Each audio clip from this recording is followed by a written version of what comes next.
आज हम पढ़ रहे हैं अध्याय 3 दो चर वाले रैखिक समीकरण युग्म। पहले हमें पाठ का नाम क्लियर होना चाहिए कि पाठ का नाम ऐसा क्यों रखा गया। तो देखो, दो चर वाले, दो चर मतलब जिसमें दो चर हो, ठीक है। रैखिक मतलब इसकी घात कितनी हो, एक हो। पिछली बार बताया था जिसकी घात कितनी हो एक, उसको बोलते हैं रैखिक समीकरण। उसके बराबर के बाद जीरो हो या कोई बराबर के बाद अंक हो तो उसको भी समीकरण बोलते हैं। युग्म, युग्म मतलब जोड़ा, युग्म मतलब जोड़ा। जैसे कि एक मैं उदाहरण लेता हूं, ऐसा लिखा होगा 2x प्लस 3y बराबर 6। तो ये होगा एक समीकरण, ठीक। दो चर बोला तो एक चर और दो चर, ये क्या होगा चर, ये दोनों चर होगा तो ये दो चर की बात हो गई। रैखिक का मतलब इसकी घात कितनी है एक और एक, तो ये रैखिक हो गया। समीकरण हो गया ये पूरा, पूरे में बोलते हैं इसको समीकरण। अब युग्म हो रहा है तो एक और लिखते हैं, ऐसे मान के चलो 3x प्लस 4y बराबर 8। तो ये होगा समीकरण 2। तो इसमें भी दो चर है, x और y दो चर है और रैखिक मतलब एक घात है और समीकरण मतलब पूरे को समीकरण बोलेंगे बराबर है तो बराबर चल रहा है। युग्म मतलब जोड़ा, तो जोड़ा मतलब एक ये और एक ये दो जोड़ा, तो इसको बोलेंगे युग्म। तो ये होगा दो चर वाला रैखिक समीकरण युग्म, ठीक है। अब इसके व्यापक रूप पर होते हैं, उनको समझ लो पहले। व्यापक रूप, व्यापक रूप क्या होते हैं, a1 x plus b1 y plus c बराबर 0, ऐसा भी कह सकते हैं, या फिर c को सट ले जाएंगे तो भी कोई दिक्कत नहीं। इसका एक और व्यापक रूप होता है a2 x plus b2 y plus c2 बराबर 0। ये दोनों व्यापक रूप होते हैं, इसकी इससे करेंगे तुलना, ठीक है। आगे पाठ समझने से पहले जो मैंने ये बोर्ड पे लिखा है, पहले आपको ये चीजें पता होनी चाहिए। यहाँ से आने के कम से कम दो क्वेश्चन के आने के चांस हैं और 2 नंबर आपके यहाँ से पक्के होने के चांस पूरे हैं। देखो, मैंने ये जो निशान बनाया है क्रॉस का निशान, ये एक लाइन के ऊपर एक लाइन, मतलब ऐसी एक लाइन है, इसके ऊपर एक और लाइन ऐसी लग गई, मतलब इसके ऊपर ऐसी लाइन लग गई। तो ये कौन सी लाइन हो गई, समपाती लाइन, ठीक है। इसको क्या बोलेंगे, इसने एक दूसरे को क्रॉस किया, ऐसे क्रॉस किया, तो इसको क्या बोल रहे हैं, प्रतिच्छेदी लाइन, मतलब एक ही रेखा पे टच कर रही है। समपाती लाइन मतलब ये कितनी रेखा पे लाइन टच कर रही है, अनंत रेखा पे लाइन टच कर रही है। और ये कौन सी समांतर, मतलब ऐसी लाइन कभी टच ही नहीं करेगी। जैसे कि कई बार उदाहरण देखा होगा आपने, रेल की पटरी, रेल की पटरी कभी एक दूसरे को टच करती है, नहीं करती है, भले कितनी दूर भी जाए। ऐसे ये बोर्ड के दोनों ऊपर नीचे के कोने, ये भी कभी एक दूसरे को टच नहीं करेंगे। ये समांतर के उदाहरण है, ठीक है। तो देखो, इसमें क्या है, जब भी ऐसा लिखा मिले आपको a1/a2 बराबर नहीं है b1/b2, इसका मतलब बराबर नहीं है। तो या तो रेखा प्रतिच्छेदी रेखाएं होंगी, पक्की बात है, उसकी रेखाएं प्रतिच्छेदी रेखाएं होंगी, केवल एक ही बिंदु पे टच करेंगे, एक ही बिंदु पे टच करेंगे, इसलिए इसका आंसर क्या होगा, केवल एक ही हल होगा। कितने बिंदु पे टच कर रहे हैं, इसलिए एक बिंदु पर, इसलिए इसका आंसर क्या होगा, एक ही हल होगा। संगत निकाय होंगे, इसके निकाय कैसे होंगे, संगत। अब हम दूसरे वाले पे आते हैं, ये कितनी जगह टच कर रही है, ये बिंदु अनंत जगह, इसलिए इसके अनेक हल होंगे। कितनी जगह टच कर रही है, अनंत जगह। देखो, हर एक जगह टच कर रही है तो इसके कितने अंक वो होंगे, अनंत हल होंगे, अनेक हल होंगे। अनेक हल या अनंत हल की बात है। इसका समीकरण क्या है, a1/a2 बराबर है b1/b2 बराबर c1/c2।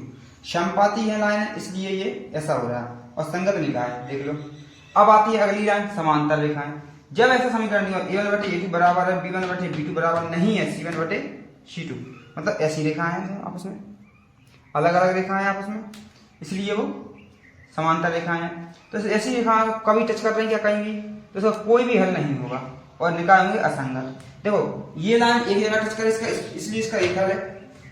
ये लाइन अनंत जगह टच कर रही है, इसलिए इसका अनेक हल है। और ये लाइन कहीं भी टच नहीं कर रही, इसलिए इसका कोई भी हल नहीं है। अब हम चलते हैं आगे। देखो, पहला क्वेश्चन दिया है,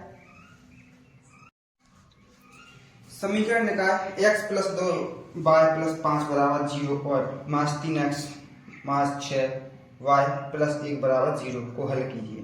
तो इसके हल करने का तरीका एक ही है। इसका आंसर पूछा, कोई अद्वितीय हल है कि कोई हल नहीं है, अनंत अनेक हल है और 2 हल है। तो देखो, इसको हम कैसे ज्ञात करेंगे, इसको दर्ज करने का तरीका एक ही है, अपन ने a1 बटे a1 बटे प्लस b1y प्लस c1 बराबर 0 और a2x plus b2y plus c2 बराबर 0 से तुलना की थी। तो देखो यहाँ क्या होगा, a1 बटे a2 मान डायरेक्ट रखो। a1 का मान क्या होगा इसमें 1, इसका कुछ नहीं तो 1। a2 का मान क्या होगा माइनस के 3 और b1 का मान क्या होगा b1 बटे b2। b1 का मान क्या होगा 2 और b2 का मान क्या होगा माइनस के 6। 2 एकम 2 तो 6, मतलब ये मान क्या आएगा 1 बटे 3। देखो दोनों मान बराबर है अभी तक। तो अब देखो तीसरा मान बराबर है क्या c1 बटे, जब ये दो मान बराबर हो जब हम तीसरा मान ज्ञात करेंगे तीसरा भी मान बराबर है या नहीं है। तो c1 बटे c2, c1 का मान क्या है 5 और इसका 1। तो अपना निकाय क्या बना a1 बटे a2 बराबर b1 बटे b2 बराबर c1 बटे c2। तो c1 बटे c2 बराबर है क्या, देख लो ये दोनों बराबर हैं आपस में, ये बराबर नहीं है। तो अपन ने देखा था कितने हल होंगे, कोई हल नहीं होगा। अगर अपन ने देखा था क्या कितने हल थे, कोई हल नहीं था जो लास्ट में अभी लिखा था। ठीक है, अब देखते हैं अगला क्वेश्चन क्या है। समीकरण निकाय a1x b1y c1 और 0 तथा a2x plus b y plus c2 बराबर 0 अद्वितीय हल की शर्त है। तो देखो अपन को एक ही किसी अद्वितीय हल, मैंने केवल एक हल और अद्वितीय हल एक ही चीज है। तो अपन ने उसमें कैसे किया था भाई, जो इस साइड लिखा था क्या लिखा था अभी a1 बटे a2 बराबर नहीं है b1 बटे b2, ये शर्त थी अभी। ठीक, अगला क्वेश्चन क्या है a1 बटे a2 बराबर b1 बटे b2 बराबर नहीं c1 बटे c2 को। तो समीकरण के निकाय a1, तो अभी आपने क्या निकाला था, कोई हल नहीं। अभी हल सिद्ध किया था कि यदि ऐसा होगा कि a1 बटे a2 b1 बटे b2 c1 बटे c2, तो क्या हल निकालना था, कोई हल नहीं होगा, क्योंकि वो लाइन एक दूसरे को टच नहीं कर रही। कौन सी लाइन है, समांतर लाइन है। अब देखो जब a1 बटे a2 b1 बटे b2 और c1 बटे c2 हो तो समीकरण निकाय कितने हल हो गए, अनंतता अनेक हल। कौन सी रेखाएं थी, संपाती रेखाएं। संपाती रेखाएं कितनी जगह टच होती हैं, अनंत जगह टच होती हैं। संपाती रेखा कहां कितनी जगह टच होती है, अनंत जगह, इसलिए उसका आंसर कितने आते हैं, अनंत। तो इसका आंसर क्या होगा, अनंतता अनेक हल होंगे। अब देखो अगला क्वेश्चन क्या है, यदि a1 और a2 बराबर नहीं b1 b2 तो क्या होगा। देखो इसने बोला है यदि a1 और a2 बराबर नहीं है a2 और b2 b1, तो देखो इसका जो ये लिखा है वो a ही लिखा है, जो a लिखा है सेम टू सेम। तो इसके कितने हल थे अभी आप, केवल और केवल एक हल, यानी अद्वितीय हल। अद्वितीय मतलब केवल और केवल एक हल निकलेगा इसका। दो चर राशियों के युग्म का कोई भी हल नहीं होता है तब रेखा होती है। देखो जब हल नहीं निकला था कौन सी रेखा निकली थी, अपन लास्ट में क्या लिखा था, उस साइड लास्ट में क्या लिखा था, समांतर रेखा, कहीं टच नहीं हो रही थी ना। तो कौन सी रेखाएं थी, समांतर रेखाएं थी। तो इसका आंसर होगा समांतर रेखाएं। अब आते हैं अगले क्वेश्चन पर, यदि एक समीकरण एवं संगत है तो रेखाखंड होगी। देखो यदि एक समीकरण एवं संगत है तो देखो संगत में क्या बोलता, रेखा प्रतिच्छेदी हो सकती है और समपाती हो सकती। जो बीच में लिखा था समपाती और इस तरह लिखा था प्रतिच्छेदी, तो आंसर निकला था उसने कुछ। ठीक है, तो वही आंसर है। देखो समीकरण निकाय a1 x plus b1 y plus c1 तथा a2 x plus b2 y plus c बराबर c2 दो समांतर रेखाओं को प्रदर्शित कर रहा है। यदि देखो इसमें पूछा है समीकरण, तो समीकरण क्या होगा, यदि दो रेखाएं समांतर हैं, तो समांतर रेखाएं थी तो क्या था a1 बटे a2, उस साइड क्या लिखा था अभी a1 बटे a2 बराबर है b1 बटे b2 बराबर नहीं है c1 बटे c2। अभी मैंने ये चीज सब लिखवाई थी, तो उस क्या है c1 बटे c2 बराबर नहीं है, तो लास्ट में बराबर का चिन्ह नहीं आता, उसका आंसर होगा, इसका आंसर होगा तीसरा वाला। देखो यदि a1 बटे a2 है तो a1 बटे a2 बराबर नहीं b1 बटे b2, ये वाली बात कह रहा है, ये वाली बात कह रहा है a1 बटे a2 बराबर नहीं b1 बटे b2। तो रेखाएं कैसी होंगी, प्रतिच्छेदी। कितनी जगह टच करती है इस वाली रेखाएं, केवल और केवल एक जगह, इसलिए उसका हल क्या होता है केवल और केवल एक हल या अद्वितीय हल। अब क्या दिया है, 2x माइनस 2y प्लस बराबर 0। देखो इसको अपन ज्ञात करना है, इसको ज्ञात हम जब ही कर पाएंगे अपन को पता होना चाहिए। अब तुलना डायरेक्ट क्वेश्चन करेंगे। इसमें समीकरण क्या दिया है, x माइनस 2y।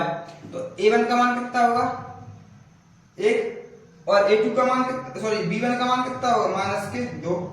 a2 का मान कितना होगा, c का मान कितना होगा ac1 का 0। a2 का मान 3, b2 का मान 4, c2 का मान माइनस के 20। अब यहाँ रख के देख लो, अब हमें पता चल रहा है कि कैसी रेखाएं आ रही है। तो देखो a1 का मान रखो, a1 बटे a2। a1 का मान कितना है 1, a2 का मान कितना है 3, ठीक। b1 का मान कितना है और b2 का, b1 का मान है माइनस 2 और b2 का मान है माइनस 3। तो ये माइनस के हैं और ये b का मान 4, a1 का मान 1, a2 का मान 3, a1 का मान 2 और a2 का मान 4। 2 एकम 2, तो ये क्या होगा 1 बटे 2। तो ये आपस में बराबर है क्या, नहीं है। तो यहाँ क्या लिखोगे a1 बटे a2 बराबर नहीं है b1 बटे b2। तो इसका आंसर क्या आएगा, देखो ऐसा वाला समीकरण कब आया था, जब अपनी रेखाएं कैसी हो रही थी, रेखाएं हो रही थी प्रतिच्छेदी, मतलब एक साइड टच कर रही थी, एक ही बिंदु पर टच कर रही थी, प्रतिच्छेदी रेखाएं। अगला क्वेश्चन क्या है, x प्लस 2y बराबर 4, यदि y बराबर 2 है तो x का मान ज्ञात कीजिए। तो x का मान ज्ञात करना है, x का मान ज्ञात करने की बड़ी बात नहीं है। तो x प्लस 2y बराबर 4, यहाँ क्या बोला y बराबर कितना है 2, तो y की जगह 2 रख दो। x प्लस 2 बराबर 4, यहाँ रख लो x प्लस 2 दूनी 4 बराबर 4, ये सट जाएंगी। तो x 4 माइनस 4 x बराबर 0। तो x का मान कितना आएगा 0। ऑप्शन क्या दिए 0, 1, 2, 5, तो अपना ऑप्शन क्या है 0। देखो अब एक और समीकरण दिया है, यदि a plus 2y plus y minus x plus y बराबर 2 है तो x और y के मान होंगे। देखो अब तुम्हें इसी ऑप्शन से हल करना होगा। अपने पास समीकरण 2 है, अपन लेंगे समीकरण लेंगे 1। अपन ने लिया समीकरण नंबर तो कोई सा भी ले सकते हैं, x प्लस 2y बराबर 4 और माइनस x प्लस y बराबर 2। पहला ऑप्शन क्या दिया है 2, 0। तो अपन इस वाले समीकरण को ले लें या इस वाले समीकरण को, अपन ले लें इस वाले समीकरण को। इसमें ये x और y के मान रखेंगे, यदि 2 आ गया तो आंसर यही वाला सही है, जिसमें 2 आंसर आ गया बराबर में वही वाला आंसर सही है। तो यहाँ रखो, यहाँ रखे 2, तो माइनस 2 प्लस 0 बराबर 2। तो ये माइनस 2 जाएगा, माइनस 2 बराबर 2, सही है क्या, नहीं गलत है। दूसरा ऑप्शन क्या है, दूसरा ऑप्शन अपना है 0, 2। तो 0, 2 देखो 0 यहाँ रखेंगे और 2 यहाँ रखेंगे, तो 2, तो क्या आ जाएगा 2, 2 बराबर 2, यानी इसका आंसर दूसरा वाला सही है। ये वाला आंसर इसका सही है। ऑप्शन कितना सही है, ये वाला। आपको उसको सॉल्व नहीं करना है, जैसे आप ग्रीन से हल करने लगे ऐसे हल नहीं करना है। देखो अब क्या लिखा है, निम्नलिखित में से 2 चरों में रैखिक समीकरण है। तो पहली बार इस ऑप्शन में क्या दिया 2x² प्लस 3y बराबर 5। तो इसमें स्क्वायर लगाया गया, रैखिक समीकरण है। रैखिक समीकरण के लिए शर्त क्या चाहिए कि इसकी घात कितनी हो जाए, कम से कम 1, केवल कम से कम केवल 1, उसके लिए बोलते हैं रैखिक समीकरण। तो इसमें घात 2 हो गए तो क्या रैखिक समीकरण हट गया। अगला क्वेश्चन क्या है, अगले वाला ऑप्शन में क्या दिया y की पावर 2, तो ये हो सकता है क्या, नहीं हो सकता है। इसके बाद देखो x की पावर 2 प्लस y की पावर 2 दिया, तो इसमें भी नहीं हो सकता। हाँ, इसका आंसर चौथा वाला। देखो उसमें चौथे वाले में क्या लिखा है, चौथे वाले में लिखा है 5x प्लस 6y बराबर 7। तो देखो ये है रैखिक समीकरण। तो इसकी घात कितनी है 1 और इसके चर कितने हैं 1 और 2, तो इसको बोलते हैं 2 घात वाला रैखिक समीकरण।